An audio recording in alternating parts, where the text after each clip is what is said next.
வணக்கம் தலைமைகளே. காசா மீது இஸ்ரேலிய விமானப்படை கடுமையான தாக்குதலை நடத்தி மிகப்பெரிய அளவில் மக்களை கொன்று குவித்துள்ளார்கள் சொல்லி ஒரு செய்தி பரவலாக 2 தினமாக நீங்கள் படிக்கிறீங்க. இது அந்த நடந்த நிகழ்வின் ஒரு பாதி தான். இன்னொரு பாதி உங்களுக்கு இந்த செய்தியாக வரல. அது ஒன்று. இன்னும் ஒன்று, இஸ்ரேலிய முப்படை தளபதி மற்றும் பிற தளபதிகள் அமெரிக்காவுக்கு சென்றுள்ளார்கள். அந்த தகவல் பெருசாக இங்கே வரல. இந்த விஜயம், இஸ்ரேலுடைய முப்படை தளபதியும் பிற தளபதிகளும் அமெரிக்கா சென்றது மிகப்பெரிய முக்கியமான விஷயம். இது 2ஐ பற்றிய பதிவு இன்னைக்கு. இந்த அக்டோபர் 9ஆம் தேதி இஸ்ரேலுக்கும் ஹமாஸுக்கும் இடையே அமைதி ஒப்பந்தம் ஏற்பட்டுச்சு. அதுக்கப்புறம் இருவரும் தாக்கி கொள்ளக்கூடாது, இதுதான் அமைதி ஒப்பந்தம். அதை மீறி கடந்த ஜனவரி 31 சனிக்கிழமை ஒரு மிக பயங்கரமான தாக்குதல் காசா மீது நடத்தப்பட்டது. ஹமாஸ் கைவசம் உள்ள காசா ரெண்டா பிரிஞ்சிருக்கு. ஒரு பாதி இஸ்ரேல் இருக்கு, இன்னொரு பாதி ஹமாஸ் இருக்கு. அந்த ஹமாஸ் கைவசம் உள்ள காசாவுக்குள் இஸ்ரேலிய விமானப்படை சென்று ஒரு மிக பயங்கரமான தாக்குதலை நடத்தினாங்க. அது உண்மைதான். 6 குழந்தைகள் உட்பட 32 பேர் கொல்லப்பட்டிருக்காங்க, அதுவும் உண்மைதான். இந்த அமைதி ஒப்பந்தம் 115 நாளில் இந்த தாக்குதல் தான் மிக பெரிய தாக்குதல். ஒரே நாளில் இவ்வளவு மரண எண்ணிக்கை பதிவானதும் இந்த சனிக்கிழமை தான். இது உண்மையான செய்தி தான். இந்த பாதி செய்தி தான் அல் ஜசீரால மற்றும் பிபிசியில் இதை போன்ற செய்திகளில் நீங்கள் தொடர்ச்சியாக படிச்சுக்கிட்டு இருக்கீங்க. எல்லாருமே என்ன நினைப்பாங்கன்னா, இஸ்ரேலுக்கு ஏன் இந்த போர் வெறி, அப்பாவி குழந்தைகள் என்ன பண்ணாங்க? இது அங்குள்ள பொதுமக்கள் கூட பேட்டி கொடுக்கும்போது பார்க்கலாம். எங்கள் குழந்தைகள் என்ன பண்ணாங்க, எங்கள் தாய்கள் என்ன பண்ணாங்க, உலகத்துக்கே கண் இல்லையா அப்படிங்கிற மாதிரி அவங்க கதறி அழுவதை பார்க்கலாம். அதை மீறி அல் ஜசீரால ஒரு கட்டுரை எழுதியிருக்காங்க. இந்த 115 நாளில் போர் நிறுத்தம் 115 நாளில் 17 நாட்கள் மட்டுமே சண்டை இல்லாமல் இருந்திருக்கு. 17 நாட்கள் மட்டுமே இஸ்ரேலின் தாக்குதல் காசா மீது இல்லாமல் இருந்திருக்கு. 523 பேர் இந்த சண்டை நிறுத்த காலத்தில் காசாவில் கொல்லப்பட்டிருக்காங்க. 1443 பேர் காயம்பட்டிருக்காங்க. அப்புறம் இது என்ன ஒரு சமாதான ஒப்பந்தம்? எதற்கு இந்த சமாதான ஒப்பந்தத்தை ஏற்படுத்தினாங்க? அதை தாண்டி ஹமாஸ் என்ன கேட்டிருக்காங்கன்னா, என்ன சொல்லியிருக்காங்கன்னா, இந்த போர்ட் ஆஃப் பீஸ், அமைதிக்கான குழு என்பது தவறு. போர்ட் ஆஃப் வார், போருக்கான குழு என்று நீங்கள் சொல்ல வேண்டும். மக்களை தொடர்ச்சியாக கொன்று குவிக்கிறீர்கள் சொல்லி இந்த செய்தி நீங்க படிச்சிருப்பீங்க. ஆனா இதுக்கு இன்னொரு பாதி இதுக்கு முன்ன நடந்திருக்கு. அதை இங்க யாருமே சொல்லாதான் துரதிர்ஷ்டம். இந்த இஸ்ரேலிய தாக்குதல் சனிக்கிழமை நடந்துச்சு. வெள்ளிக்கிழமை என்று வந்தாலே இந்த வெள்ளிக்கிழமை வெறியர்கள் உச்சத்துக்கு போயிடுவாங்க. எப்படி இந்த அமாவாசை நாட்களில் பைத்தியங்கள் உச்சத்துக்கு போகிறது போல இந்த வெள்ளிக்கிழமை வந்தாலே இவனுக்கு வெறித்தனத்தில் உச்சத்துக்கு போயிடுவாங்க. அப்படி கடந்த வெள்ளிக்கிழமையில் ராஃபா அந்த பகுதியில் உள்ள சுரங்கத்திலிருந்து 8 ஹமாஸ் பயங்கரவாதிகள் உட்பட இஸ்லாமிக் ஜிகாத் பயங்கரவாதிகள் 2 பயங்கரவாத இயக்கம் சேர்ந்து 8 பயங்கரவாதிகள் பயங்கரமான ஆயுதங்களுடன், அதில் அவங்க தளபதிகள் இருந்தானுங்க. 8 பேர் இஸ்ரேலை நோக்கி வந்திருக்காங்க. ராஃபாவிலிருந்து ஒரு சுரங்கத்திலிருந்து வெளியே இஸ்ரேலுக்குள் ஊடுருவி இஸ்ரேலை பார்த்து வந்திருக்காங்க. இது அங்கே கண்காணிப்பில் இருந்த இஸ்ரேலிய பாதுகாப்பு படை வீரர்கள் கண்டுபிடிச்சிட்டாங்க. நீண்ட நாட்களாக ஒரு உளவு தகவல் இப்போ இஸ்ரேலுக்கு வந்திருக்கு. மீண்டும் ஒரு அக்டோபர் 7 போன்ற தாக்குதல் அந்த அளவுக்கு பயங்கரமாக செய்ய முடியாட்டுமே கணிசமாக இஸ்ரேலுக்குள் நுழைந்து பொதுமக்களை கொன்று குவித்து இஸ்ரேலிய பொதுமக்களை மீண்டும் பிணைய கைதிகளாக இழுத்து செல்ல வேண்டும். இப்போ இஸ்ரேல் பிணை கைதிகள் ஒருத்தங்க கூட ஹமாஸ் வசம் இல்லை. அப்படி இல்லாமல் ஒரு கணிசமாக யூதர்களை கொண்டு சென்றா நம்ம நல்லா பேச முடியும், நமக்கு தேவையானதை கேட்டு பெற்றுக்கொள்ள முடியும்னு சொல்லி ஒரு தாக்குதலுக்கு ஈடுபடுறாங்க அப்படிங்கிற உளவு தகவல் இஸ்ரேலுக்கு வந்திருக்கு. இந்த காலகட்டத்தில் தான் இந்த 8 பேர் இஸ்ரேல் நோக்கி ஊடுருவி வரதை பார்த்து இஸ்ரேலிய விமானப்படையை கூப்பிட்டு இந்த பகுதியில் 8 பேர் வராங்க அப்படின்னு சொல்லியிருக்கிறாங்க. சம்பவ அந்த இடத்துக்கு சென்ற இஸ்ரேலிய விமானப்படை கடுமையாக குண்டு வீச்சில் ஈடுபட்டிருக்காங்க. அந்த குண்டு வீச்சில் ஒரு ஹமாஸ் தலைவன், பயங்கரவாத இயக்கத்தின் தலைவன் உட்பட 4 பேர் அந்த இடத்துல பலியாயிருக்காங்க. அந்த பிணங்கள் கைப்பற்றப்பட்டிருக்கு. மீத 4 பேர் அங்கிருந்து ஓடி போயிட்டாங்க. இது ஒரு மிகப்பெரிய ஆத்திரத்தை இஸ்ரேல் கொடுத்தது வெள்ளிக்கிழமை. அதாவது அமைதி ஒப்பந்தம் என்று இருக்கு, அதை மீறி இப்படி 8 பேர் ஆயுதங்களுடன் இஸ்ரேலை நோக்கி வருவது, மக்களை கொன்று திரும்ப முடிஞ்சவரை கடத்தி செல்ல நினைப்பதெல்லாம் மிகப்பெரிய ஆத்திரத்தை இஸ்ரேல் கொடுத்துருக்கு. இதற்காகத்தான் வெள்ளிக்கிழமை வெறியர்கள் இந்த வேலையை செய்தாங்க. அதுக்கு பதிலடியாக சனிக்கிழமை காலையிலிருந்து காசா முழுவதும் தாக்குதலில் இஸ்ரேல் விமானப்படை ஈடுபட்டது. இதுதான் தாக்குதலுக்கான காரணம். இந்த சனிக்கிழமை காலையில் அதுவுமே தாக்குதல் நடத்தப்பட்ட இடம், முதல் தாக்குதல் நடத்தப்பட்ட இடம் காசா நகரம். அது இப்போ ஹமாஸ் கைவசம் இருக்கு. காசா நகரத்தில் ஷேக் ரத்வான் காவல் நிலையம், இது ஹமாஸ் உடைய காவல் நிலையம். இவனுக்கு தான் அந்த ஹமாஸை அந்த காசாவை கட்டுப்பாட்டில் வைத்திருக்க வேண்டும். இவனுங்களை மீறி தான் இந்த 8 பேர் ஊடுருவி வந்தது. அதனால இவனுக்கு தான் தண்டனை தரணும்னு சொல்லி அந்த காவல் நிலையம் மேல இஸ்ரேலிய விமானப்படை துல்லியமான தாக்குதல் நடத்தினாங்க. அந்த காவல் நிலையம் என்று ஒன்று இல்லாமையே போயிடுச்சு. அந்த காவல் நிலையத்திலேயே 16 பேர் கொல்லப்பட்டாங்க. மொத்தமாக சனிக்கிழமை கொல்லப்பட்டது 32 பேர். இவனுக்கு அழுது ஒப்பாரி வச்சது குழந்தைகள், தாய்கள்லாம் என்ன பண்ணாங்கன்னு. இந்த காவல் நிலையத்திலேயே 16 பேர் கொல்லப்பட்டாங்க. இந்த 16 பேர்ல ஹமாஸ் என்ன சொல்றாங்கன்னா, ஒரு கர்னல் அந்தஸ்துள்ள காவலர் ஒருத்தர், ஒரு மேஜர் அந்தஸ்துள்ள 2, ஒரு லெப்டினன்ட் அந்தஸ்துள்ள 2, இந்த 5 பேர் உட்பட 14 பேர் அந்த காவல் நிலையத்துக்குள்ள கொல்லப்பட்டிருக்காங்க. ஏன் இஸ்ரேல் அந்த காவல் நிலையத்தை அடிக்கிறாங்கன்னா, அவனுக்கு தான் அந்த பகுதி மக்களை கட்டுப்பாட்டில் வைத்திருக்க வேண்டும். இப்போ இந்த பயங்கரவாதிகள் ஊடுருவி வராங்கன்னா இவனுங்களை மீறி தான் வரானுங்க, இவனுங்களும் அதுக்கு அதனால தான் அந்த காவல் நிலையத்து மேலே தாக்கம் வந்துச்சு.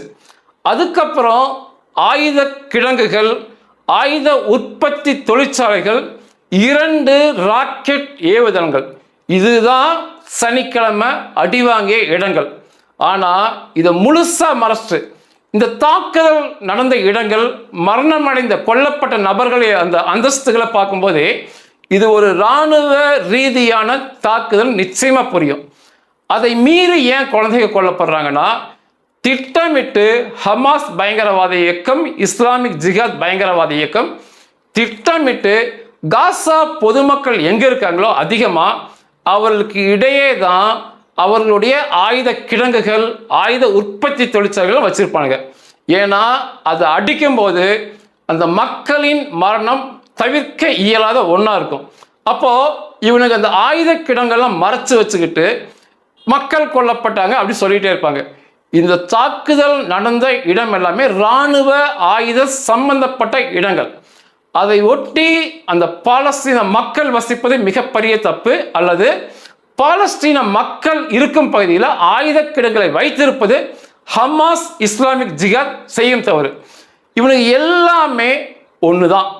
இதுதான் இந்த நம்ம இஸ்ரேல் முப்படை தளபதி ஏஆர் ஜமீர் முப்படை தளபதி ஆவதுக்கு முன்னால அவருடைய முந்தைய காலகட்டத்தில் சொல்லியிருப்பாரு, இந்த காசா பாலஸ்தீனத்தை பார்த்து டெரர் பாப்புலேஷன் அப்படிம்பாரு. ஒட்டுமொத்த பயங்கரவாத மக்கள், அந்த மக்கள் கூட்டமே அப்படிதான் இருப்பானுங்க. அவனுக்கு இடத்துக்குள்ளேயே ஆயுத கிடங்கு இருக்கும், அதை போய் அடித்தா அங்கே குழந்தைங்க சாகும், உடனே எங்கள் குழந்தைகளுக்கு கொண்டு ஒப்பாரி வைப்பானுங்க. ஆனால் ஆயுத கிடங்கு ஏன்டா வீட்டுக்குள்ளே வச்சிங்கன்னா பதில் சொல்ல மாட்டானுங்க. ஹாஸ்பிட்டலில் ஏன்டா இவனுக்கு ஒளிஞ்சிருக்கானுங்க ஹமாஸ் பயங்கரவாதிங்கன்னா பதில் சொல்ல மாட்டாங்க. ஆஸ்பத்திரி டாக்டர் ஏன்டா ஹமாஸில் இருக்கிறான், அவனோட வேலை டாக்டர் வேலை, அவன் ஏன்டா ஹமாஸில் கர்னல் பதவியில் இருக்கானா அதுக்கு பதில் சொல்ல மாட்டானுங்க. ஒட்டு மொத்தமாக இவனுக்கு முழுக்க இவனுக்கு பயங்கரவாத பிரியமுள்ள மக்கள் தான்.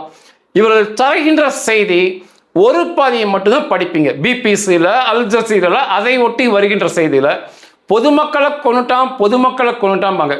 இதுலையுமே இஸ்ரேல் தரப்பு இன்னொரு விளக்கம் கொடுத்துருக்காங்க. தப்பித்து ஓடி சென்ற 4 ஹமாஸ் பயங்கரவாதிகள் இஸ்ரேலுக்குள்ள ஊடுருவி வந்ததில் தப்பித்து வந்தவங்களையும் கொன்றோம் தேடி பிடித்து. ஒரு பயங்கரவாதி வந்து இருக்கிற வீட்டில் குண்டை போடும்போது விமானங்கள் மூலமாக உள்ளுக்குள்ள 10 குழந்தைகள் இருக்காங்க, 12 குழந்தைகள் இருக்காங்க, அவ்வளோ குழந்தைகள் உள்ள இருக்கு. இப்போ அவனுடைய இலக்கு வந்து அந்த பயங்கரவாதி தான். ஆனால் அவனை வந்து குண்டு போட்டு கொள்ளும்போது இப்படி அநேக குழந்தைகளை அவன் வச்சிருக்கனால இந்த குழந்தைகளின் மரண எண்ணிக்கை மிக பெருசாக வெளியே வருது. இந்த பயங்கரவாதிகள் கொல்லப்பட்டது அங்கே செய்தியாகவே வரதில்லை. இதுதான் பிரச்சனை. இந்த காசாவில் நடந்த தாக்குதல், சனிக்கிழமை நடந்த தாக்குதலில் இதுதான் உண்மை. இதுக்கு ஒன்றுமே பண்ண முடியாது. அந்த மக்கள் அந்த பயங்கரவாத பிரியத்தோடு இல்லை, பயங்கரவாதிகளாக அந்த மக்கள் இருக்கிற வரைக்கும் அந்த மக்களின் மீதான தாக்குதல் தவிர்க்க இயலாத ஒன்று. இதுக்கு ஒரே வழிதான் இருக்கு. அவங்களை மொத்தமாக இந்த காசா பாலஸ்தீனத்தில் இருக்க மொத்த அந்த பயங்கரவாத மக்களை எடுத்து சென்று அந்த சோமாலிலேண்ட் 3000 கிலோமீட்டர் தாண்டி இருக்கு, அங்கே கொண்டு போய் இறக்கி விட்டு அங்கே அவனுக்கு இருந்துக்கிட்டு வெள்ளிக்கிழமை வெறியர்களாக இருக்கலாம். ஏன்னா அது ஒரு இஸ்லாமிய நாடு தான். புனித போர் செய்பவர்களாக இருக்கலாம், என்ன வேணால் செய்துக்கலாம். அது இஸ்ரேலுக்கும் பிரச்சனையாக வராது, உலகத்துக்கும் இது ஒரு பிரச்சனையாக வராது. இவனுக்கு இங்கே இருந்துக்கிட்டு பொதுமக்கள் என்ற போர்வையில் மொத்தமும் பயங்கரவாதிகளாக இருப்பது இந்த பிரச்சனைகளுக்கான காரணம். இதுதான் மீதமுள்ள ஒரு பாதி. 8 பேர் இஸ்ரேலுக்குள்ள ஊடுருவியது, ஆயுதங்களுடைய ஊடுருவது முதல் தவறு. இரண்டாவது, ஆயுத உற்பத்தி கிடங்குகள், தொழிற்சாலைகள், பொதுமக்கள் வீடுகளுக்குள் அந்த பகுதியில் இருக்கிறது மிகப்பெரிய தவறு. மூன்றாவது, பயங்கரவாதி அவன் வீட்டுக்குள்ள 10 குழந்தைகள் 12 குழந்தைகள் வைப்பது அதை விட மிகப்பெரிய தவறு. இதனால தான் செய்திகள் அவர்கள் தரப்புக்கு சாதகமாக வந்துட்டு இருக்குது. இஸ்ரேலின் முப்படை தளபதி ஏஆர் ஜமீர் அவர்கள் அமெரிக்கா சென்றிருந்தார். வியாழக்கிழமை இரவு வந்து அங்கே போனார். ஞாயிற்றுக்கிழமை காலையில் இஸ்ரேலுக்கு அவர் திரும்பி வந்துட்டார். இந்த பயணம் ரகசிய பயணம் அப்படிங்கிறாங்க. அதாவது பயணத்தை வந்து மறைக்க முடியாது. ஒரு முப்படை தளபதி அமெரிக்கா போகிறத மறைக்க முடியாது. ஆனால் ஏன் அங்கு சென்றார், அங்கே என்ன பேசினார் என்பது ரகசியம் காக்கப்படுது. இந்த பயணத்தில் ஓரளவுக்கு வந்து அது எதற்காக சென்றார் என்ற சில தகவல்கள் நம்ம கிடைச்சிருக்கு. இந்த இஸ்ரேல் முப்படை தளபதி ஏஆர் ஜமீரோட இஸ்ரேல் டிஃபென்ஸ் ஃபோர்ஸ் ஐடிஎஃபோட பிளானிங் டிவிஷன் அப்படிம்பாங்க, அதனுடைய தலைவர் மேஜர் ஜெனரல் ஹிதாய் ஜில்பர்மேன் அவர் கூட போயிருக்காரு. இஸ்ரேல் டிஃபென்ஸ் ஃபோர்ஸ் ஐடிஎஃபோட ஆப்ரேஷனல் பிரான்ச் ஹெட், அதாவது தாக்குதல் திட்டத்தை வகிக்கும் பிரிவுடைய தலைவர் கர்னல் எம், அவருடைய பெயரை குறிப்பிடல, கர்னல் எம் அப்படின்னு குறிப்பிட்டிருக்காங்க. அதுபோக வருகின்ற இஸ்ரேலிய விமானப்படை தளபதி, இப்போ வந்து இஸ்ரேலில் வந்து விமானப்படை தளபதி இருக்காரு, ஒரு அருமையான விமானப்படை தளபதி, அவர் ஓய்வு பெறுகிறார். அதுக்கப்புறம் இவர் தான் புதுசாக வரப்போகிறார், பிரிகேடியர் ஜெனரல் ஓமர் டிஸ்லர். இவங்க எல்லாமே முப்படை தளபதியோட இவங்க ஒரு குழுவாக அமெரிக்கா சென்றிருந்தாங்க. இவருடைய பதவியை பார்க்கும்போதே உங்களுக்கு வந்து புரியும், இஸ்ரேலுடைய விமானப்படை தளபதி, இஸ்ரேலுடைய முப்படை தளபதி, இஸ்ரேல் இராணுவத்துடைய தாக்குதல் திட்டம் வகுக்கும் பிரிவின் தலைவர், அதுபோக இஸ்ரேல் திட்டங்களை வகுக்கும் பிரிவின் தலைவர், இவங்க எல்லாமே அமெரிக்காவுக்கு ஒரு குழுவாக சென்றிருக்காங்க. அதுக்கு முன்னால் இவர்கள் போறக்கு ஒரு வாரத்துக்கு முன்னால் இஸ்ரேல் டிஃபென்ஸ் ஃபோர்ஸ் ஐடிஎஃப்ல மிலிட்ரி இன்டெலிஜென்ட் டைரக்டரேட் ஹெட் அப்படிம்பாங்க. மொசாத் எப்படி உளவு பிரிவாக இருக்கோ இஸ்ரேல் இராணுவத்தில் ஒரு உளவு பிரிவு இருக்கு, அம்மான் அப்படிம்பாங்க. அதனுடைய மொத்தத்திற்குமான தலைவர் மேஜர் ஜெனரல் ஸ்லோமி பிண்டர், இவர் வந்து அதுக்கு முன்னால் போயிருந்தார். இவர்கள் எல்லாம் போனது வந்து இந்த பதவிகளை வச்சு பார்க்கும்போதே ஒரு மிகப்பெரிய திட்டம் வகுக்கப்படுகிறது என்று உங்களுக்கு புரிஞ்சிருக்கும். இதில் வந்து முப்படை தளபதி ஏஆர் ஜமீர் வந்து அமெரிக்காவுடைய chairman of the US joint chiefs of staff general Dan Caine. America இராணுவத்தில் இவருக்கு மீறிய தலைவர் இல்லை. அமெரிக்கா மொத்த இராணுவத்தையும் எடுத்துக்கிட்டால் இவர் தான் உச்சம், டான் கெய்னே. அதே போல இஸ்ரேல் இராணுவத்தின் உச்சம் ஏஆர் ஜமீர். இவர்கள் இருவரும் ரகசியமாக பேசியிருக்காங்க. அதுபோக பிற தளபதிகள் அவர்களை ஒட்டிய தளபதிகளை சந்தித்து பேசியிருக்கிறாங்க. இது எதுக்காக அனுமதி? இஸ்ரேல் அமெரிக்கா ஈரானை தாக்குவதற்கான அனுமதியை ஓகே என்று சொல்லியிருக்கான்னு சொல்றாங்க. எதுக்கு இஸ்ரேல் அனுமதி தரணும்னா, அமெரிக்கா விமானப்படை மூலமாக ஈரானை தாக்கும்போது, கப்பற்படைகளிலிருந்து ஈரானை தாக்கும்போது, வேறு ஏவுகணை மூலமாக ஈரானை தாக்கும்போது ஈரானால் அதை தடுக்கவும் முடியாது, அந்த இடங்களை திருப்பி தாக்கவும் முடியாது. ஈரானுக்கு அந்த வக்கு எதுவுமே இல்லை. வெறும் ஏஐ வீடியோ போட்டு சந்தோஷப்பட்டிருக்கானுங்க. மிகப்பெரிய போருக்கு ஆயத்தமாக அமெரிக்காவும் இஸ்ரேலும் ஈடுபட்டு ஆயுதங்களை நகர்த்திட்டு இருக்கானுங்க. ஈரான் தரப்புல குழந்தைகளைப் போல செயற்கை நுண்ணறிவு வீடியோவை செஞ்சு அதில் அமெரிக்கா தாக்குவது போல வீடியோவை பதிவு செய்து அவர்கள் மகிழ்ந்துட்டு இருக்காங்க. அந்த செயற்கை நுண்ணறிவு டூப்ளிகேட் வீடியோவை பார்த்து பயங்கரவாத பிரிய பதர்கள் ஃபயர் விட்டுருக்கானுங்க. ஈரான் போய் தாக்கிச்சுங்க. ஒரு உண்மைக்கும் பொய்க்கும் வித்தியாசம் தெரியாத மூடர் கூடங்களை வச்சுக்கிட்டு என்ன பண்றதே தெரியல. இஸ்ரேல் ஏன் அனுமதி கொடுத்தாங்கன்னா, அமெரிக்காவை திரும்ப தாக்க வக்கில்லாத ஈரான் திரும்ப தாக்குவது இஸ்ரேலை தான். அமெரிக்கா தாக்கிய உடனேயே இஸ்ரேலுக்கு ஈரானிலிருந்து 700 பலாஸ்டிக் மிசைல், 700 நீண்ட தூரம் மிகப்பெரிய சேதத்தை ஏற்படுத்தக்கூடிய ஏவுகணைகள் வரலாம் என்று எதிர்பார்க்கப்படுகிறது. 1000 மேற்பட்ட ட்ரோன்கள், ஈரான்லேருந்து இஸ்ரேலுக்கு ஒரு ட்ரோன் வரணும்னாவே அது மிகப்பெரிய ட்ரோனாக இருக்கணும். 1000க்கு மேற்பட்ட ட்ரோன்கள் வரலாம் என்று எதிர்பார்க்கப்படுகிறது. இதை தடுப்பதற்கும் அழிப்பதற்கும் இஸ்ரேல் தயாரா அப்படிங்கிற பேச்சுவார்த்தையில் ஈடுபட்டாங்க.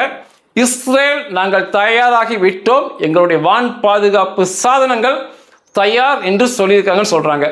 இரண்டாவது மிக முக்கியமானது, ஒரு ரகசியமானது, இந்த விமானப்படை ஏவுகணை தாக்குதல் நடக்கும் சமயத்திலேயே இஸ்ரேலிய கமாண்டோக்கள், அமெரிக்காவுடைய கமாண்டோக்கள், டெல்டா ஃபோர்ஸ், நேவி சீல், இஸ்ரேலுடைய கமாண்டோக்கள், சையத் மத்கால், இதை போன்றவர்கள் ஒன்றிணைந்து, ஒரே குழுவாக ஒன்றிணைந்து முக்கியமான ஈரானிய இடங்கள், குறிப்பாக நியூக்ளியர் வைத்திருக்கின்ற இடங்கள், நியூக்ளியர் கட்டுமானங்கள், அணுகுண்டு கட்டுமானங்கள் மேம்படுத்தும் இடங்களை தகர்ப்பது, நீண்ட தூரம் செல்லும் ஏவுகணைகள் சேமிப்பு கிடங்குன்னு இருக்கும், அந்த கிடங்குகளை தகர்ப்பது, ஏவுகணைகளை உற்பத்தி செய்யும் இடங்களை தகர்ப்பது, இவை எல்லாவற்றுக்கும் மேலாக அந்த வெள்ளிக்கிழமை வெறியர்களின் தலைவன் எலி கொமேனியை அவனுக்கும் இடத்துக்குள்ள நுழைந்து அவனையும் அவன் மகனையும் அந்த ரெஜிமையும்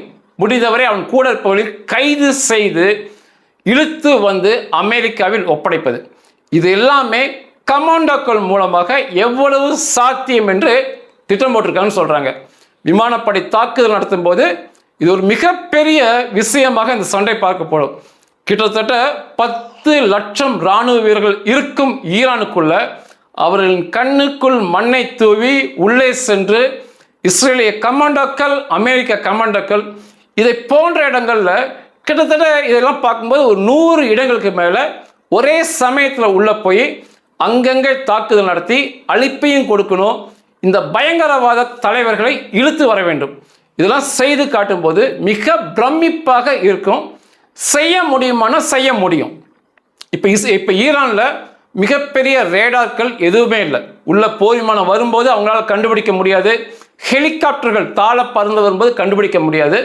அப்போ அதை போன்ற இடங்கள்ல இஸ்ரேலிய கமாண்டோக்கள் மின்னல் வேகத்துல உள்ளே நுழைந்து காரியத்தை சாதித்து வெளியே போகலாம், முடிகின்ற காரியம்தான்.